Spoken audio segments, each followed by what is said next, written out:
माघी पूर्णिमा 1398 में धर्म की नगरी काशी में संत रविदास जी का जन्म हुआ था। रविदास जी को रैदास जी के नाम से भी जाना जाता है। इनके माता पिता चर्मकार थे।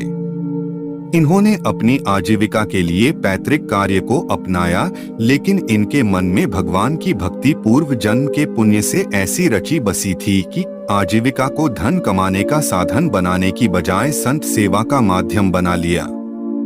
संत और फकीर जो भी इनके द्वार पर आते उन्हें बिना पैसे लिए अपने हाथों से बने जूते पहनाते।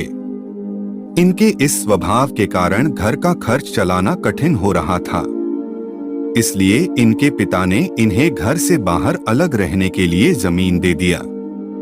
जमीन के छोटे से टुकड़े में रविदास जी ने एक कुटिया बना लिया। जूते बनाकर जो कमाई होती उससे संतों की सेवा करते। इसके बाद जो कुछ बच जाता उससे अपना गुजारा कर लेते थे।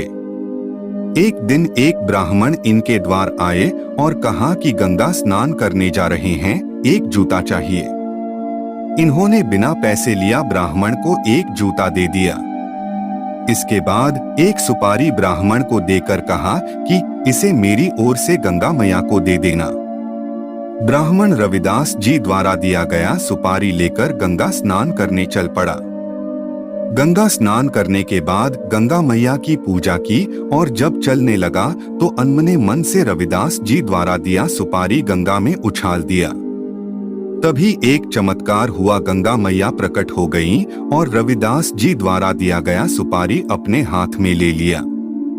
गंगा मैया ने एक सोने का कंगन ब्राह्मण को दिया और कहा कि इसे ले जाकर रविदास को दे देना। ब्राह्मण भाव विभोर होकर रविदास जी के पास आया और बोला कि आज तक गंगा मैया की पूजा मैंने की, लेकिन गंगा मैया के दर्शन कभी प्राप्त नहीं हुए।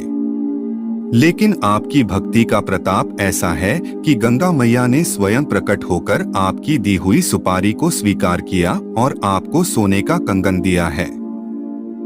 आपकी कृपा से मुझे भी गंगा मैया के दर्शन हुए। इस बात की खबर पूरे काशी में फैल गई। रविदास जी के विरोधियों ने इसे पाखंड बताया और कहा कि अगर रविदास जी सच्चे भक्त हैं तो दूसरा कंगन लाकर दिखाएं।